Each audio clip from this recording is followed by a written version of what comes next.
Salary دی جا رہی ہے، تو اللہ تبارک و تعالیٰ کی بارگاہ میں آپ نہ لگائے اور پوچھے کہ ویسے کیوں ڈروں جیسے ڈرنے کا حق ہے. تو اللہ نے آگے کھول کر کے بیان فرما دیا وَلَا تَمُوتُنَّ إِلَّا وَأَنْتُمْ مُسْلِمُونَ، اس لیے مجھ سے ویسے ڈرو جیسے ڈرنے کا حق ہے، کیونکہ مرنے کے بعد تم کو میرے پاس ہی آنا ہے. سبحان اللہ سبحان اللہ. مرنے کے بعد کہاں جانا ہے؟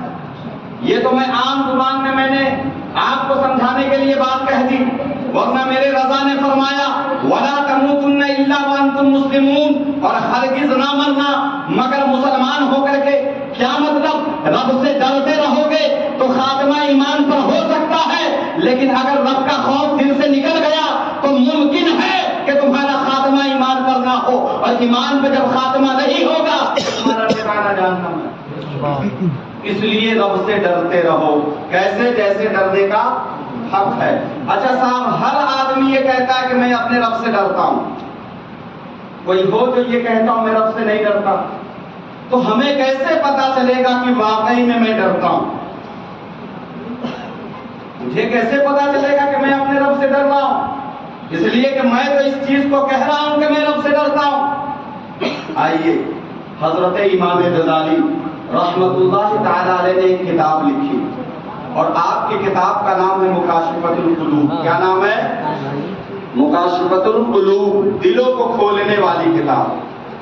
اور اس کتاب میں اسی آیت کے حوالے سے حضرت فقیہ ابو اللیث رحمت اللہ تعالی علیہ کے اقوال کو پوچھ لیا، اور پوچھا حضرت فقیہ ابو اللیث سے، فرمایا حضور اللہ تبارک و تعالیٰ نے جو یہ بات ارشاد فرمائی حق تقاتہ، ویسے ڈرو جیسے ڈرنے کا حق ہے، تو ہمیں کیسے پتا چلے گا کہ میں اپنے رب سے ویسے ڈر رہا ہوں جیسے ڈرنے کا حق ہے؟ تو حضرت فقیہ ابو اللیث رحمت اللہ تعالی علیہ نے فرمایا کہ چند نشانیاں ہیں جو میں تمہیں بتلاتا ہوں. چند خصلتیں ایسی ہوتی ہیں جو ڈرنے والوں کے اندر ہوتی ہیں. اگر ان چیزوں کو کسی انسان کے اندر پا لو تو سمجھ لینا کہ وہ اللہ تبارک و تعالیٰ سے ویسے ڈر رہا ہے جیسے ڈرنے کا حق. اور دوسروں کے اندر یہ چیز ڈھونڈنے سے بہتر ہے کہ ان چیزوں کو اپنے اندر ڈھونڈو کہ میرے اندر ہے کہ نہیں، اس لیے کہ اللہ مجھ سے مخاطب ہے اور فرما رہا ہے ایمان والو حق تقاتہ، ویسے ڈرو جیسے ڈرنے کا حق. تو وہ کون سی چیزیں تھیں جس کا ذکر حضرت فقیہ ابو اللیث نے فرمایا؟ 2-3 چیزیں میں یہاں پر عرض کروں گا، ویسے تو 5-7 چیزیں انہوں نے بیان فرمائی. سب سے پہلی چیز حضرت فقیہ ابو اللیث رحمت اللہ تعالی علیہ نے فرمایا کہ اگر یہ دیکھنا ہو کہ بندہ اپنے رب سے ڈرتا ہے کہ نہیں، تو فرمایا یہ دیکھو کہ وہ جو کھاتا ہے کھانا وہ لاتا کہاں سے. جو کھاتا ہے وہ لاتا کہاں سے؟ کہیں ایسا تو نہیں لوگوں کو بے وقوف بنا کر کے پیسے کما رہا ہے؟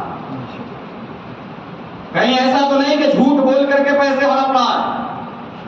کہیں ایسا تو نہیں ڈیوٹی 12 گھنٹے کی لگی ہے 4 گھنٹہ کیا 8 گھنٹے کا پیسہ ایکسٹرا لے کر کے آ گیا؟ کہیں ایسا تو نہیں کسی مزدور کی مزدوری مار رہا ہے؟ کہیں ایسا تو نہیں اپنے مالک کو دھوکہ دے کر کے پیسے کما رہا ہے؟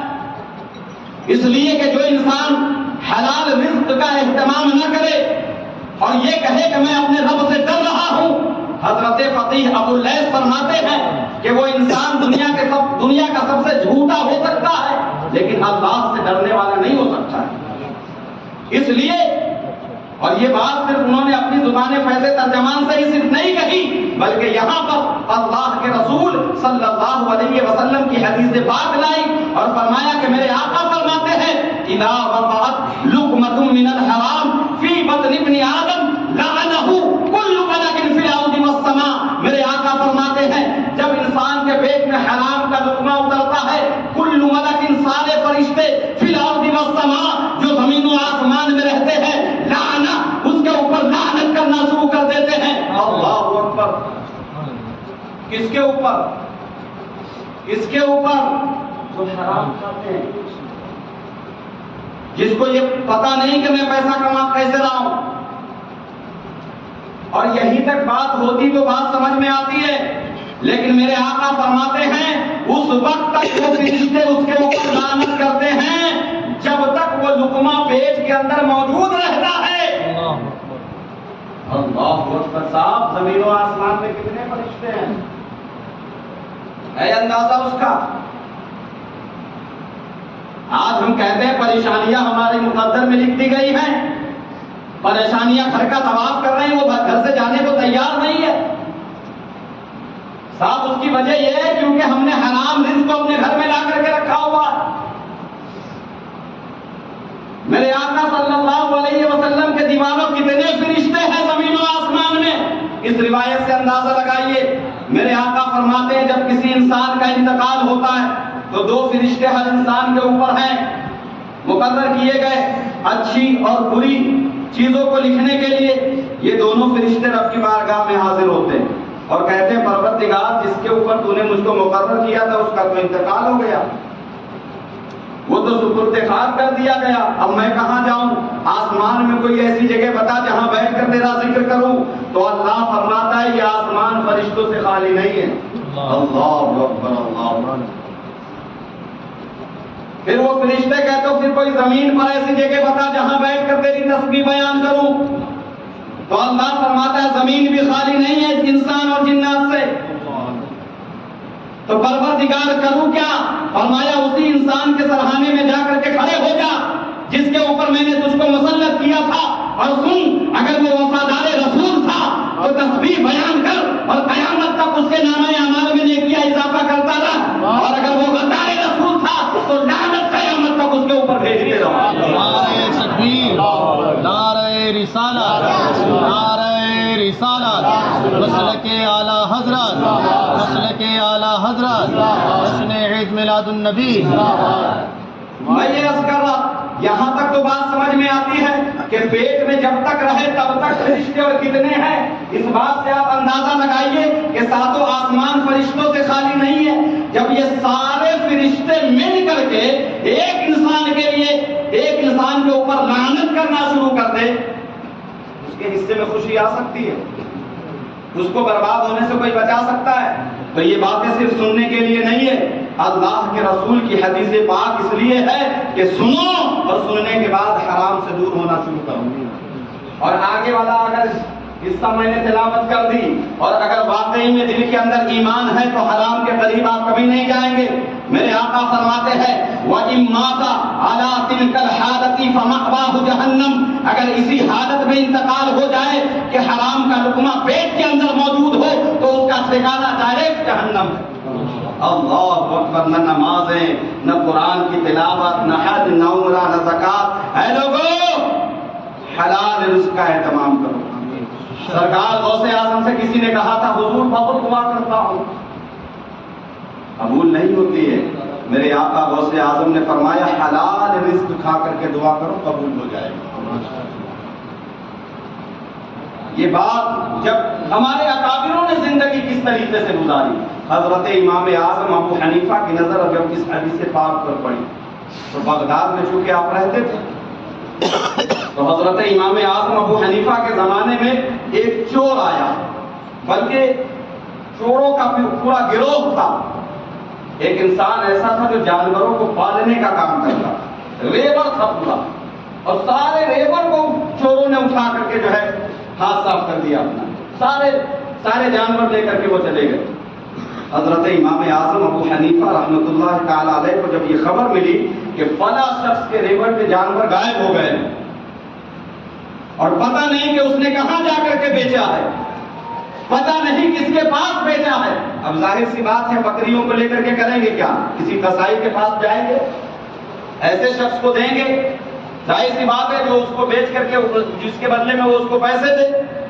اب وہ 1-2 تو تھی نہیں کہ کوئی عام آدمی لے لیتا، تو جتنے قصائی تھے سب کو دے دیا ہوگا۔ حضرت امام اعظم ابو حنیفہ نے یہ اندازہ لگایا، اور اندازہ جب آپ نے لگایا تو ایک قابل آدمی جو جانوروں کے بارے میں خوب مہارت رکھتا تھا اس کو بلایا، اور بلانے کے بعد کہا یہ بتلائیے یہ جو بھیڑ بکرے ہوتے ہیں اس کی عمر کتنی ہوتی ہے، کتنے سال تک یہ زندہ رہتے ہیں؟ تو کہا کہ بہت زیادہ اگر جی جائے تو 10 سال، اس سے زیادہ نہیں، اس سے زیادہ نہیں۔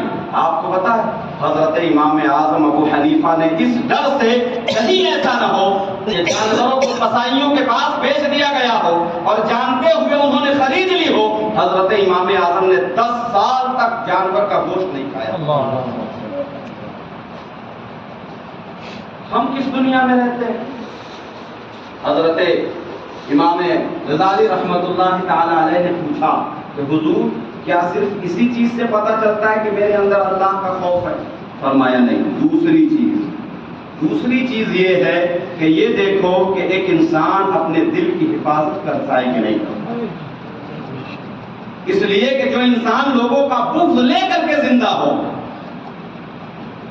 اس لیے کہ جو انسان دوسروں کی ترقی کو دیکھنا برداشت نہ کرتا ہو، ایک بھائی دوسرے بھائی سے حسد لیے ہوئے ہو، کسی کی کامیابی کسی کو ہضم نہ ہو رہی ہو، فرمایا کہ جو انسان حسد میں جی رہا ہو اور یہ کہے کہ میں اپنے رب سے ڈرتا ہوں، تو فرمایا وہ سب سے جھوٹا ہے وہ انسان جو لوگوں کا بغض لے کر کے کہے کہ میں اپنے رب سے ڈرتا ہوں۔ اور یہ بھی بات انہوں نے صرف اپنی زبان سے نہیں کہی، بلکہ یہاں پر بھی اللہ کے رسول صلی اللہ علیہ وسلم کی حدیث پاک لائے۔ میرے آقا نے فرمایا الحسد یأکل الحسنات کما تأکل النار الحطب۔ میرے آقا فرماتے حسد ایک ایسی بیماری ہے جو دل میں لگتی ہے۔ کہاں لگتی ہے؟ دل میں لگتی ہے، اور جس دل میں لگ جاتی ہے کیا کرتی ہے؟ پھر وہاں کی نیکیوں کو جلا کر کے وہ خاک کر دیتی ہے، پھر وہاں نمازیں سلامت نہیں رہتی، اور و وظائف وہاں سلامت نہیں رہتے، وہاں قرآن کی تلاوت محفوظ نہیں رہتی۔ تو اے لوگوں، اگر یہ چاہتے ہو یہ ٹوٹی پھوٹی عبادتیں باقی رہیں، میدان محشر میں کام آ جائے، تو سب سے پہلے اپنے دل کو صاف کرو۔ کسی کا بغض اپنے دل کے اندر نہ رکھو، اس لیے کہ جو انسان لوگوں کے بغض میں جی رہا ہو اور کہے کہ میں اپنے رب سے ڈر رہا ہوں، وہ جھوٹا ہے، وہ جھوٹا ہے۔ اب محفلیں بہت سے اعظم ہیں، تو تھوڑا پہلے سے بات عرض کر دوں تاکہ سمجھ میں آ جائے، بات وہیں پہ لے کر کے جاؤں گا۔ آپ کو پتا ہے ہندوستان کی سرزمین پر حدیث کی سند لانے والے شخص کا نام علامہ عبدالحق، اور یہ ایسے شخص ہیں جن سے ہر مکاتب فکر کے لوگوں نے حدیث کی سند لی، یعنی کہ سب کی نظر میں یہ معتبر ہے، کیونکہ سند اس سے لی جاتی ہے جو معتبر ہو۔ غیر معتبر سے اگر سند لیں گے تو اس سند کی اہمیت نہیں ہوگی۔ تو حضرت امام علامہ عبدالحق محدث دہلوی نے ایک کتاب لکھی جس کتاب کا نام ہے انفاس العارفین، اور اس کتاب کے اندر حضرت علامہ عبدالحق محدث دہلوی نے اپنے والد محترم کا ایک واقعہ لکھا۔ میں بتانا یہ چاہ رہا ہوں کہ جیسے حضرت نے آپ کو بتایا کہ آج کے زمانے میں ایسے ایسے عقائد و نظریات کے لوگ رہتے ہیں، لیکن میں نے اس لیے اس کا حوالہ دیا اس لیے کہ وہ سب کے نزدیک معتبر ہیں، اور معتبر لوگوں کی جو بات ہوتی ہے، جو ان کا عقیدہ اور نظریہ ہوتا ہے، آپ کو میں فخر کے ساتھ یہ بتانا چاہ رہا ہوں، جو عقیدہ اور نظریہ حضرت علامہ عبدالحق محدث دہلوی اور ان کے والد حضرت شاہ عبد الرحیم دہلوی رحمت اللہ تعالی علیہ کا تھا، وہی عقیدے اور اسی نظریے کو اس زمانے میں پہچان کے لیے مسلک اعلیٰ۔ حضرت علامہ عبدالحق فرماتے کہ میرے والد محترم پڑھتے تھے دلی میں مرزا محمد کی درسگاہ، تو بتاتے ہیں کہ میرے والد محترم پڑھ کر کے آ رہے تھے ایک دن، حضرت شیخ سعدی شیرازی رحمت اللہ تعالی علیہ کے کتاب کے کچھ اسباب، اتنے پیسے نہیں تھے کہ ہر انسان کتاب خرید لے، کتاب ایک ہوتی تھی، پڑھنے والے سینکڑوں ہوتے تھے، لیکن یہ تھا کہ ذہن کے اوپر اعتماد تھا کہ پڑھ لیں گے تو وہ چیز یاد رہے گی۔ آج ہمارے پاس سامنے کتاب ہوتی ہے، ہم کتاب دیکھ کر کے نہیں پڑھ پاتے۔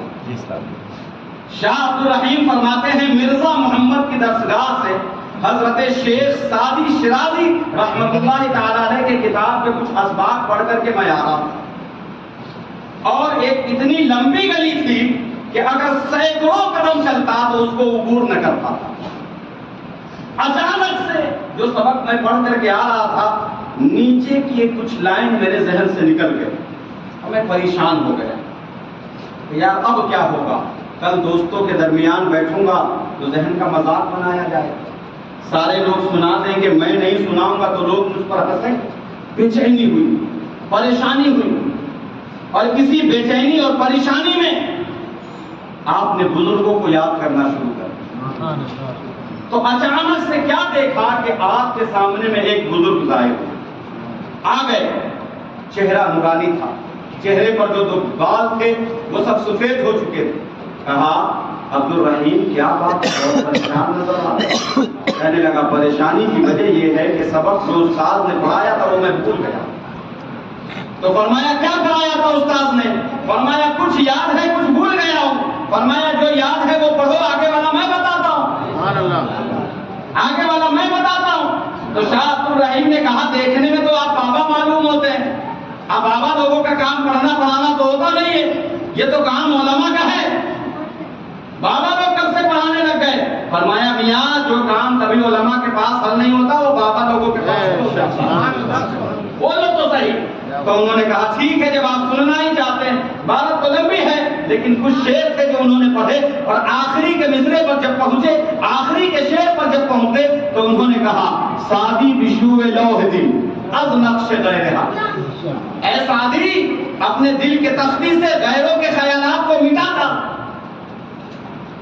یہاں جو لوگوں کو تو بسا کر کے رکھے ہوا ہے، جس کی محبت میں تو جی رہا ہے، ایسا کر یہاں سے لوگوں کے غیروں کے خیالات کو دھو ڈال، اور کیوں دھو ڈال، کیوں مٹا ڈال، یہی بات نیچے آنے والی میں بھول گیا۔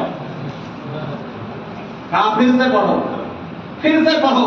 انہوں نے پھر پڑھنا شروع کیا اور پھر یہیں پہ پہنچے، کہا سادی بشوء لوح دل از نقش غیر حق۔ تو آنے والے قلندر نے کہا علم کی راہ حق نہ نمایاں جہالت، وہ علم جہالت ہے جو ایک انسان کو صحیح راستہ نہ بتائے، وہ علم جہالت ہے جو ایک انسان کو نمازی نہ بنائے، وہ علم جہالت ہے جو ماں باپ کا ادب نہ سکھائے، وہ علم جہالت ہے جو بیوی کے حقوق کو ادا کرنا شوہر کو نہ بتائے، وہ علم جہالت ہے جو بیوی کو شوہر کا حق ادا کرنا نہ سکھائے، وہ علم جہالت ہے جو ایک بچے کو استاد کا احترام نہ سکھائے، وہ علم جہالت ہے جو بچوں کے اوپر شفقت کا اصول قائم نہ کر دے۔ جب اتنا سننا تھا تو شاہ عبد الرحیم نے کہا مجھ کو تسلی مل گئی، مجھ کو قرار آ گیا۔ تو شاہ عبد الرحیم نے کہا حضور بہت بہت شکریہ۔ تو آنے والے قلندر نے کہا کہ شاہ عبد الرحیم اب میں جانے کی اجازت چاہتا ہوں۔ تو انہوں نے کہا جانے سے پہلے ہدیہ تشکر کو آپ قبول فرما لیں۔ آپ نے اپنی جیب میں ہاتھ کو ڈالا اور ڈالنے کے بعد ایک پان کا پتا نکالا اور نکالنے کے بعد کہا حضور یہی میرے پاس ہے، غریب آدمی ہوں، پیسے ہوتے تو کتاب نہ خرید لیتا، اس کو آپ قبول فرما لیجئے۔ شاہ عبد الرحیم دیتے ہیں، انہوں نے لیا اور لینے کے بعد کہا بیٹا میں نے اس کو قبول کر لیا ہے، اب میں اس کو چونکہ استعمال نہیں کرتا ہوں تو تم اپنے پاس رکھ لو۔ حضرت شاہ عبد الرحیم نے اپنے پاس لیا اور انہوں نے کہا اجازت ہے؟ تو شاہ عبد الرحیم نے کہا اجازت ہے۔ اب پیچھے مڑ کر کے دیکھا تو وہ غائب ہو گیا۔ جبکہ شاہ عبد الرحیم فرماتے ہیں وہ گلی اتنی لمبی تھی کہ اگر سینکڑوں قدم چلتا تو اس کو عبور نہ کر پاتا۔ تب بات سمجھ میں آ گئی کہ آنے والا شخص کوئی عام انسان نہیں تھا بلکہ کسی اللہ والے کی روح تھی جو میری مدد کے لیے حاضر ہوئی تھی۔ میں نے وہیں پر آواز دی اے آنے والے قلندر ذرا اپنا نام تو بتا، تیرے نام سے فاتحہ دلایا کروں گا، ذرا نام تو بتا، تیرے نام سے نظر و نیاز پیش کرا کروں گا۔ تو آنے والے قلندر نے وہیں سے آواز دی اے شاہ عبد الرحیم جس شیخ سعدی کی کتاب کے اسباب کو تم بھول گئے تھے وہ سعدی کوئی اور نہیں، وہ میں ہی ہوں۔ ہندوستان میں میری کتاب پڑھی جا رہی تھی، میں ایران سے سبق بتانے کے لیے یہاں۔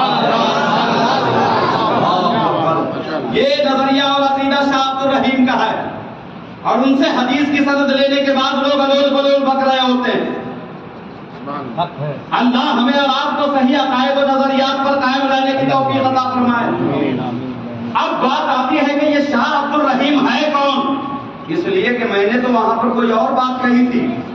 آپ تاریخ کے دبے ہوئے اور آپ کو پلٹیے اور پلٹنے کے بعد دیکھیے کہ یہ کون ہے شیخ سعدی، تو آپ کو پتا چلے گا عبد الرحمن ابن جوزی کے یہ شاگرد ہو۔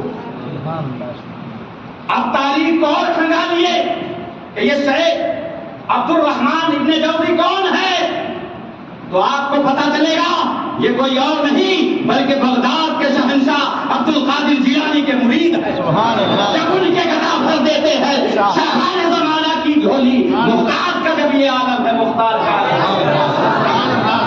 یہ کون ہے عبد الرحمن ابن جوزی یہ وہ شخص ہے جو مرنے سے پہلے اس نے وصیت کری تھی کیا وصیت کی تھی پتا ہے کہ لوگوں میرا انتقال ہوگا کہاں ہوگا سب کا ہوتا ہے تو کیا گرم پانی کرو گے کہا ہاں کروں گا تو گرم پانی کرو گے تو کس چیز سے کرو گے کہا لکڑے خرید کر کے لاؤں گا لکڑی خرید کر کے لاؤں گا فرمایا اس کو لانے کی ضرورت نہیں ہے بلکہ میں نے حضور کی حدیثیں لکھی ہے قلم تراش تراش کر کے قلم کا تلاشا ہوا میرے گھر کے اندر رکھا ہوا ہے اب ذرا سوچئے کہ وہ بندہ کتنی حدیث لکھا ہوگا اس لیے کہ علماء یہ جانتے ہیں کہ ایک بار اگر قلم کو تراشا گیا تو ایک حدیث نہیں درجنوں صفحات رنگین کر دیے جاتے اب سوچئے اس بندے نے کتنی حدیثیں لکھی ہوگی کتنی کتابیں اس نے لکھی ہوگی کہ قلم کا تراشا اتنا تھا کہ پانی گرم کرنے لگے تو پانی کھولنے لگا قلم کا تراشا بن گیا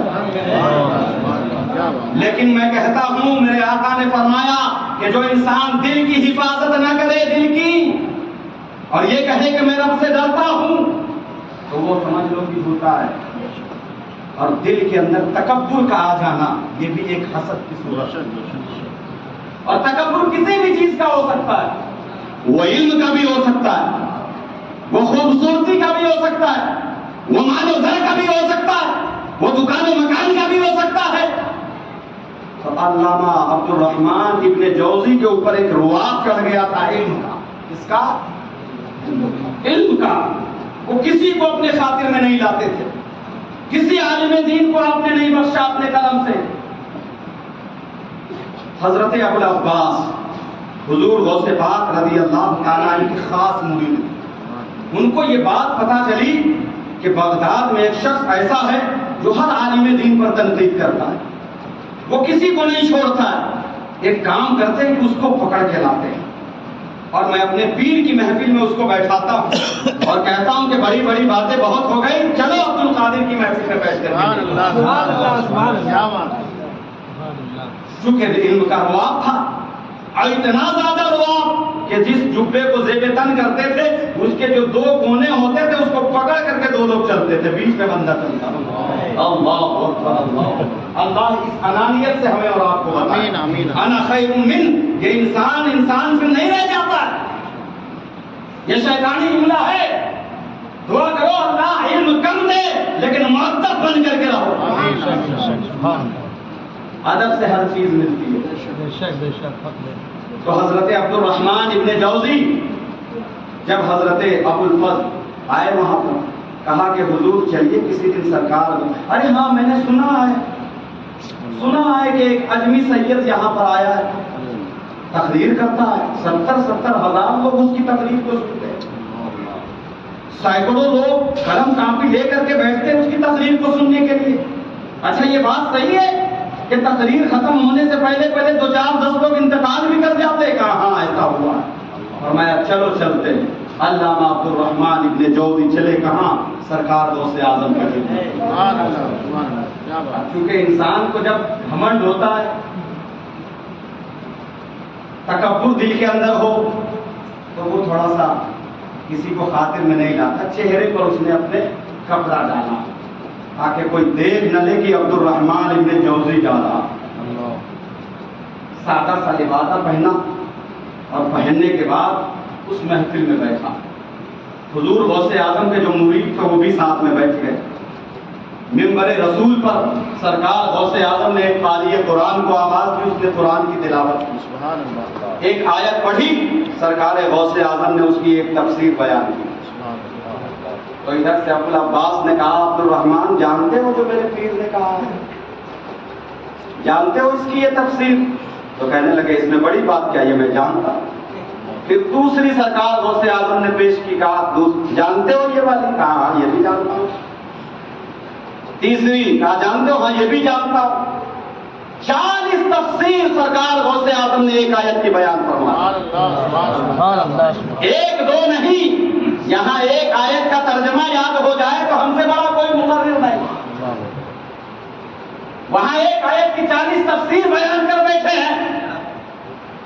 ابو العباس فرماتے ہیں عبد الرحمان کیا اس کے بارے میں تم کو علم ہے؟ اس کے بارے میں علم ہے. عبد الرحمان فرماتے خدا کی قسم عبد القادر نے شروع میں جو 11 تفسیر انہوں نے بیان کی تھی اس کا علم مجھ کو ہے. اس کے بعد انہوں نے جو بیان کیا اس کا علم مجھ کو نہیں ہے. اتنا کہنا تھا کہ ممبر رسول سے سرکار غوث اعظم نے اعلان کیا اے لوگوں اب تک جتنی تفسیر میں نے بیان کی تھی یہ کان ہے میرا, چلو اب حال کی طرف لے کر کے چلتے ہیں. اتنا سننا تھا کہ مجمع میں اللہ اکبر کی صدا گونجی اور وہی عبد الرحمان ابن جوزی اپنے امامہ کو اتارتے ہیں اور اتارنے کے بعد سرکار غوث اعظم کے قدموں میں رکھتے ہیں اور وہی بولی بولتے ہیں جو بریلی کے احمد رضا نے بولی. واہ کیا مرتبہ اے غوث ہے وعدہ تیرا اونچے اونچوں کے سروں سے ہے قدم وعدہ تیرا سر بھلا کیا کوئی جانے کی ہے کیسا تیرا اولیاء مرتے ہیں موقع وہ ہے. نعرہ تکبیر, نعرہ رسالت, نعرہ رسالت, شان غوث اعظم, شان غوث اعظم, نعرہ تکبیر. سبحان اللہ, سبحان اللہ. تو انانیت سے اپنے دل کو پاک رکھے, انانیت سے توبہ, اللہ تبارک و تعالیٰ کی پناہ مانگے. یہ بچے بیٹھے ہوئے آپ یاد رکھیں پڑھنے کا مطلب صرف حافظ بننا نہیں ہوتا, قاری بننا نہیں ہوتا, عالم بننا نہیں ہوتا. پڑھنے کا مقصد صرف ہوتا ہے اچھا انسان بننا. اور فقیہ عالم دین لوگ اللہ کے فضل سے بنتے ہیں, لوگوں کے چاہنے سے کوئی فقیہ نہیں بنتا. اچھا انسان بننے کے لیے پڑھائی کی جاتی ہے. پڑھ لکھ لینے کے بعد اگر ہمارا اخلاق اچھا نہ ہو تو وہ سب سے بڑا جاہل. پڑھ لکھ لینے کے بعد جس انسان کا کردار اچھا نہ ہو وہ سب سے بڑا جاہل.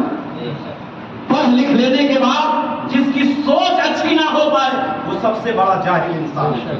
تو پڑھائی اس لیے کی جائے کہ ہم اچھا انسان بنیں, بڑوں کو دیکھ کر کے ہم ان کا ادب کریں, چھوٹوں کو دیکھے تو اس کے اوپر شفقت کرے.